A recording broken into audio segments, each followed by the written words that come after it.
Jaylin, you and JD are, I guess, the first pair of teammates to be first team All-SEC by the coaches since Corliss and Scotty back in '95. Being an Arkansas guy, what does that mean to you? Yeah, that's crazy. Just growing up hearing those names, like that's a household name here in Arkansas. You hear about what they did for the state of Arkansas, what they did for their team, and the amount of like the rep that they have here in Arkansas is crazy. Just being mentioned in the same category as those two guys, and it's incredible. And not just being first team All-SEC, but you landed on the all defensive team as well. Does that have a little extra meaning for you that you're recognized on that end of the floor as well? Yeah, for sure. Defense. I've always taken pride in my defense. Defense is one of the funnest parts of the game to me, and I love playing defense. I love leaving it all out on the floor for my teammates. So that was incredible too. Christina.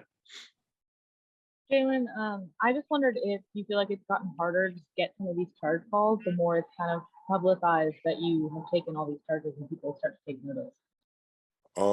I wouldn't say it's gotten harder, but a lot of guys are looking for me to take charges now than what they were at the beginning of the season. So when they're driving at the basket, they see me down there. A lot of times the guys won't even drive at me, or they'll try to shoot a mid-range shot or do a floater. So I wouldn't say it's gotten harder, but the guys have definitely got smarter and knowing that I'm taking those charges. Nate. Yeah, Jalen, just as far as who you're going to play, I mean, you played all three of these teams.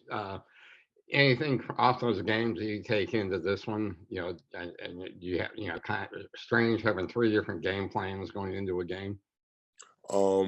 Yeah, so of course we gotten better from every game, and every game we know we have something that we can work on, and we're kind of just trying to put everything together right now.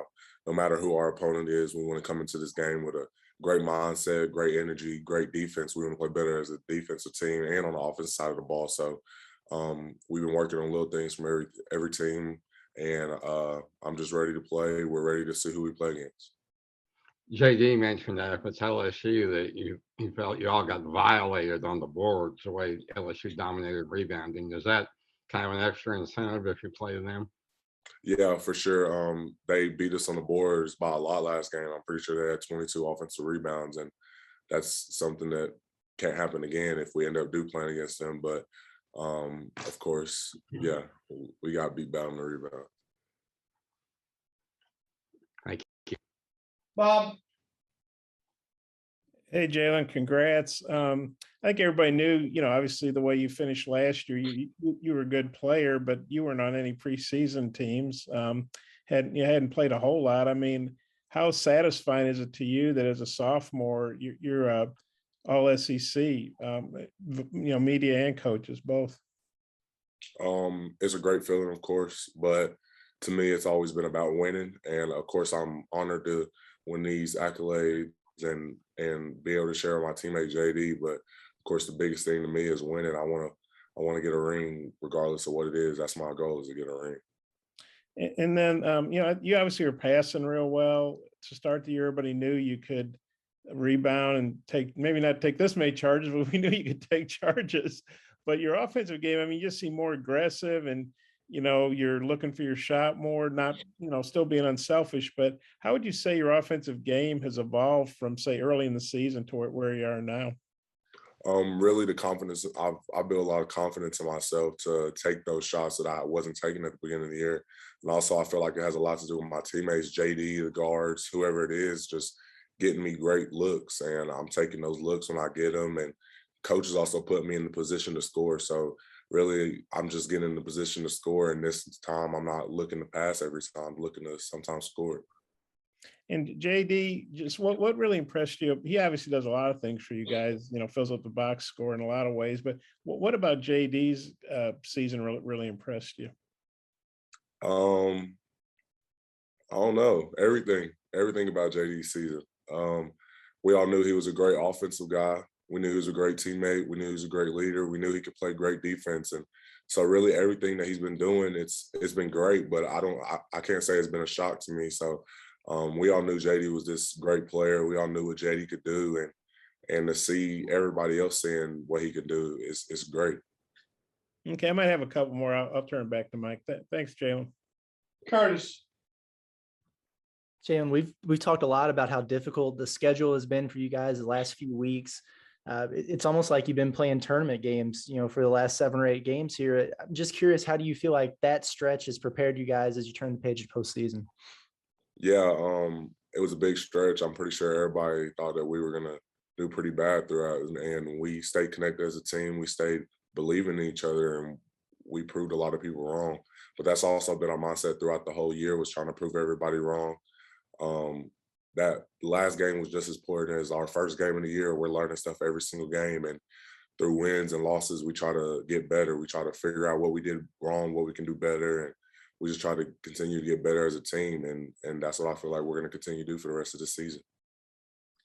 Then obviously you were part of a pretty special postseason run last year. As you've turned to that now, I'm just curious, what were some of the lessons learned from that, and maybe some experiences that you can carry over into this time? Lessons I learned from last year was to leave it all out on the court. Never know when your last game is with a teammate, so might as well go out having fun, go out with a win, and try to do as best as you can while you're on the court. So, of course, I want to win this year. I want to do better than what we did last year. So I'm pretty sure everybody down there in that locker room is thinking the same thing. Thank you. Scotty. Yeah, Jaylin, just from a full team perspective, what are you proudest of that this team got done, or what did you find most enjoyable about maybe playing with this group and leading this group? The proudest thing I would say is how we still believed in each other once we felt like everybody else didn't. When we were down, or we were 0-3 at the beginning of the conference, nobody in here was shook. We all believed in each other. We all believed that we could turn this thing around. We still went into every game believing that we were the best team on the court, and just to see the guys in the locker room, lacing up my shoes with those guys in the locker room, putting on the jersey, just seeing them ready to go award me every single game, it's a great feeling. It's like they're my brothers. Like, we go out there every game, we're ready to go leave it all out on the court, play defense, offense, whatever it is, and just us being able to turn around our season and continue to show our fight. That's the most incredible thing about it.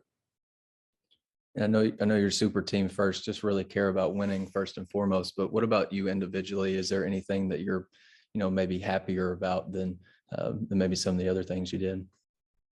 I'm happy that I'm able to help us win, of course. And yeah, so that's just, I'm happy that I'm able to do more for the team this year. Of course, I'm playing my role, and I'm happy that I'm able to do what my teammates need for us to win. The last thing, and stick with me here, this might be a little out of left field, but Bob asked JD a few minutes ago some of the ways that you guys, keep things fun throughout the grind of a season. And I think after the Kentucky game, JD said that you guys have been kind of picking at him about not getting a dunk in a game before he finally got one. I'm curious if there's like any other, running jokes that you guys kind of have among each other, maybe PG-13, that you could share. Yeah. That morning before the game, we were actually making fun of JD about not dunking and how he has all this bounce and he can do all these tween the legs, windmills, and he'll never dunk in a game. Then he dunked it. But we'll say stuff like, they'll say stuff to me about double doubles, or we'll say stuff about Stan about how we want him to get a certain amount of threes, or locking somebody up. We just keep on pushing each other, and it's fun playing with those guys, just knowing that we're out there having fun with each other. Like, we'll say to Monty, like, Monty, you're a bull. Like, you're a bull out there. You just go crazy when you go out there, and just see him going out there and do it. That's just kind of how we are. We just keep pushing each other while we're having fun with it. Bob, final question, Bob. Yeah, Jaylin, kind of off that, yeah, Eric was talking on his radio show the other night that when he was in Nevada, they were ranked in the top 10. I think they got to 6th or something, and they won, I don't know, 15, 16 or whatever to start. But he said they weren't having fun. They were so uptight. I guess felt a lot of pressure. And sounds like he didn't want you guys to feel that way with this run you've been on, 14-2, which is pretty incredible. Do you get a sense that he's, not that he had intense and that you guys don't work hard, but I think, having fun in film sessions and like you were just talking about, do you feel like Eric's done a good job of keeping you guys loose and keeping it fun while obviously putting in the work, Yeah, for sure. I think Coach does a good job of that, joking around with us in practice. He might throw in a joke randomly, or during the film, he might say something that's funny and have the whole team laugh, or even during our pregame meals. And actually, when we were on our like our little bad streak, I went to one of our coaches on staff and I was like, hey, like, I think that we should bring back Coach Musk doing the funny things before the game just to take pressure off of us. Like, the locker room isn't so serious before the game, and we were still doing it. We were just doing it as much. Like, he wasn't bringing in pizza boxes and doing crazy stuff like that, how he has been recently. But we kind of just talked about that, and he just does good jobs of doing things like that to where we're not going into the game so uptight and nervous about the game, and that's what he's really good at that. Football might be over this season, but basketball is in full steam for both pros and college hoops. For all the latest odds, totals, player performance props, to where the next fired coach is going to land, BetOnline is the #1 spot for all your sports betting needs. Head over to the website or use your mobile device to sign up today and receive your 50% welcome bonus on your first deposit. Use our promo code BELIEVE to get started. That's promo code BLEAV. And it's not just basketball. BetOnline is your source for hockey, boxing, and UFC odds, right to the Olympic coverage, is the best in the business. From sports right down to your favorite Vegas casino games, BetOnline is your #1 online wagering destination. BetOnline, the fastest and easiest way to wager on all your favorite sports and play your favorite games. BetOnline, where the game starts.